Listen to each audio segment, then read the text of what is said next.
Here we go. Here we go. Nearly there. It's like 3 seconds now because I left it to, left it a bit too long there. But never mind. You'll see me in a second, I'm sure. There I am. Hello. It is, well, in our world, in 2020, it is Thursday, a day I never could get the hang of. And 110 years ago, it's a Saturday. So there, it's the day after Black Friday. And if you've been following along in the book, yes, Letty has woken up at Edith Garrett's house, which is pretty cool. Edith Garrett was this tiny little lady. She was tiny. She was 4'11", which is, really quite short. And everybody says, oh yeah, people of the past were shorter. And they were. Little bit, like an inch or two. That 4'11", even 5 foot women these days are below average. So yeah, she was a very small woman, which made her very good at jiu-jitsu, because basically all jiu-jitsu is using the person's power against them, so they fall over you. While we wait for more people to come on, do say hello in the comments or at me and thing or whatever it is you're doing. Obviously, if you're on YouTube, do that too. Edith Garrett, she's had her first time in the Golden Square Dojo, which is an actual dojo, it was initially opened and run by a man called Edward Barton Wright, who invented a whole new style of mixed martial arts, because they taught Sabat and Swingen and jiu-jitsu and all sorts. Hello, Dominic.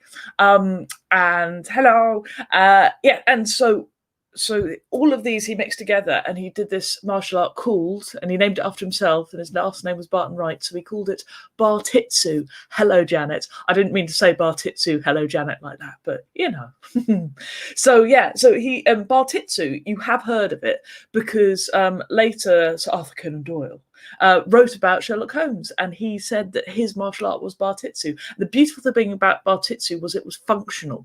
So it's self-defense and functional if you were a gentleman. Because if you were a gentleman, you had your top hat, you had your cane, you had your pocket watch, and all of these items, including your cape, you could use to defend yourself with. Obviously, women didn't have those, which is why they concentrated on just the jiu-jitsu. And the advantage of jiu-jitsu is if you're small and if you're light, you can get people basically to trip up and fall over you, which is what Edith Garrett was teaching people to do. That's on a few lovely little locks and ways to break people's arms and, fling them over their shoulders, hitting them with the planet. If your fists aren't very big, the planet is massive, and it does a good job of it.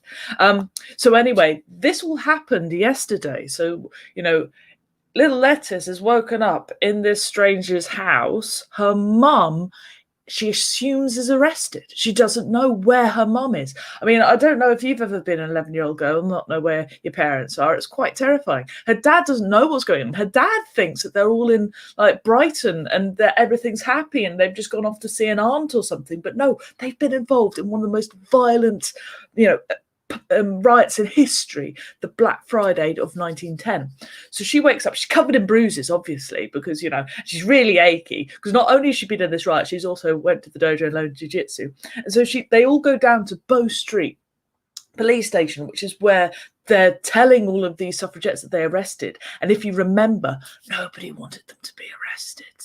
Nobody wanted, when I say nobody, Winston Churchill didn't want them to be arrested because it was really politically bad to arrest very nice, proper, middle-class women. Very bad, mainly because they went into prison and protested by refusing to eat and then writing letters to all of the newspapers. And the newspapers, well, this was absolutely terrible, brutalising women, how dare you?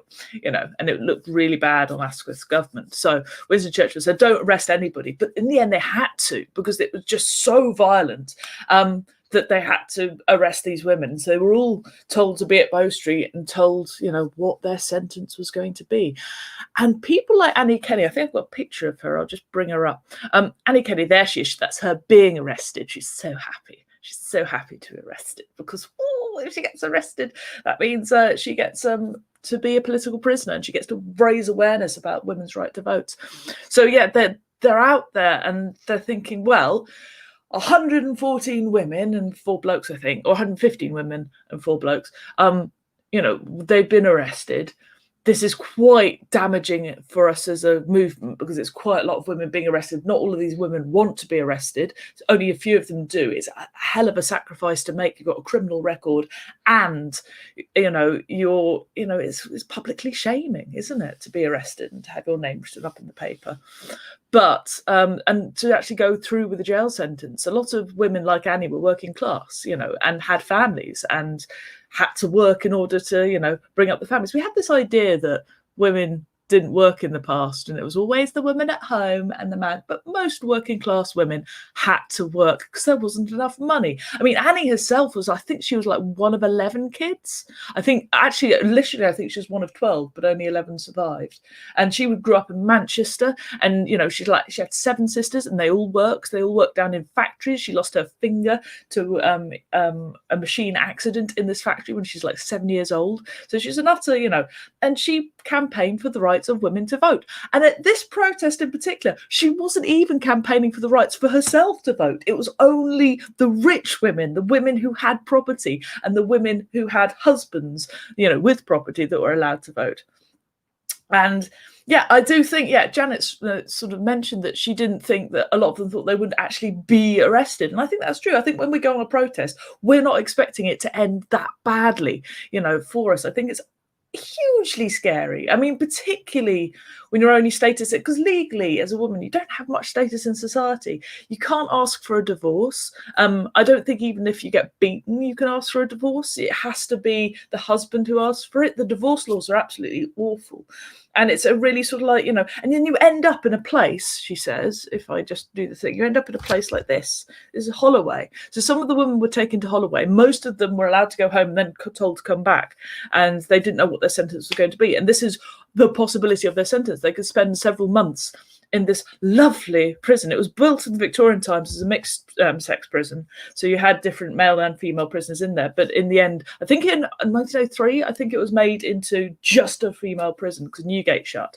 And as you can see, it's a real, it's a proper intimidating and scary place, which is why it was designed to be like that. It was designed to be very intimidating, with these long corridors where, with the centralized viewing out, so you could see down the corridors if you're the guard, but if you're in your little cell, and most of them had a single cell. And the reason they made such a fuss of this because they wanted to show how inhumane it was, particularly for women being treated this way, that the suffragettes actually raised money by having displays and bazaars and festivals and things where they would raise money, and you could pay some money to go and visit a suffragette's jail cell. These are suffragettes running their own jail cell, and this costume that they've got on is what the women would have worn. So they would have worn these dresses with these white arrows pointing upwards and these aprons with the black arrows pointing upwards on them to indicate that they were prisoners, and they could be held in there, they couldn't be held in there indefinitely, is he? But this is a second-class division cell. So this is the thing. Everything is organised by class. Everything is structured in this really rigid fashion. And your class denotes how well you're treated. If you are working class and you are refusing to eat, you're getting tubes up your nose. If you are middle class, you're being offered a spoon. No, thank you. So there's huge differences, and the working class women sacrificed so much for women's right to vote. But so what we find out in the book, and also if you actually follow reality, the history, is that most of the women, in fact all of them, were not charged. So they were allowed to go home. And they weren't given a criminal sentence. They're just left off with a reprimand, which Annie Kenny is furious about. She's outside Bow Street and Letters bumps into her. And she's absolutely livid that she's not being sent to prison and none of her friends are being sent to prison, because this could have been such a huge publicity campaign. And that's the other thing, in every single paper that morning, there's pictures of suffragettes being beaten and forced to the ground, which is great. But a lot of the papers are taking the position that the police were forced to act this way because these women are so unreasonable and they just won't let things be. Why can't they just let things be? Everything's fine. Why do they need? But obviously things weren't fine for women. As Janet points out, if you divorce, you do not get to keep your children. If your parents divorced, like mine divorced when I was a kid, I wouldn't have been able to see my mum if my dad hadn't let me. This is... it's terribly, and women are paid less, systematically. It's, a terrible, position to be. And they are helping run the country. And it's not as though the men are arguing that women are stupid and unable to make these decisions. It's more that they're arguing that there's this natural, systematic, these spheres of influence. You have women's role or men's role, and together they will come. And they're not saying that women are idiots. Well, a few of them are. A few of them definitely are. But they're not saying that they're incapable. They're just saying it's not done, and we don't like change, and you shouldn't change. So it's quite dramatic. Anyway, in this today in history, yes. Letty goes to Holloway prison to collect her mother's belongings. Her mother has been overnight in Holloway, and they managed to sneak a note to one of the suffragettes inside Holloway.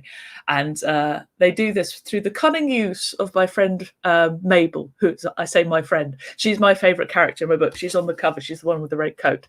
And Mabel sort of invites herself as a best friend, which I think is what you must do. If you want a best friend, my advice is to go and get one and to insist on being one, which is what Mabel does, mainly through acts of kindness and just being there and being awesome, despite Letty really not wanting to be Mabel's friend. But Mabel is absolutely brilliant, and because I think she's based, it's really weird, because recently I've got in touch with my friend called Alice, who I basically met when I was about 8 or 9, and we haven't spoken for 25 years. We just sort of, just found each other on the internet, as you can. And and that's been a sort of weird thing going. I think Mabel is largely based a bit on Alice, which is unfortunate for Alice. She's grown up to be a, real proper lady. Anyway, if you've got any questions, I will be around for the next couple of minutes. Otherwise, it's fine. It's very nice that Janet and Dom said hello, so thank you very much for that. I know there's always a bit of a time lag with these things, so it's a bit annoying. I think a couple of days ago I had quite a lot of questions and I didn't realise, because yay, internets. I don't think, this is the thing, suffragettes and suffragettes, I don't think I could have been a suffragette. I couldn't face the torture of not eating in prison. Also, I don't think I could face the guilt of destroying people's post and, cutting phone wires and burning down their coffee shops and smashing their windows. I think that's a bit, and also, this is the thing that we don't realise about suffragettes, is how dangerous they were. Women, not just suffragettes, all women were banned from the British Museum in 1913. We were all banned because suffragettes used to go in there, and the British Library was in the same building as the British Museum back in those days, and they would rip pages out of books, they'd smash statues, they'd go into the National Gallery and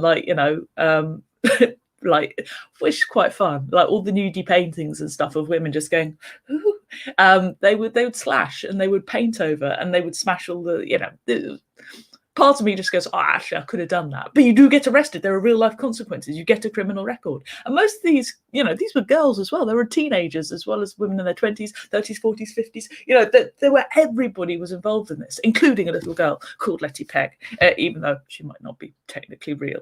But she is in my head and in my heart. So if you wanted to get into the British Museum, 110 years ago, and you're a lady, you have to bring a man with you or a letter from your doctor, lawyer or husband to prove who you were and that it was safe. But there we go. Exactly, Janet, unless you're accompanied by a sensible male companion. So there, and I don't know any sensible male companions. I don't know about you, but all the men I know are bonkers.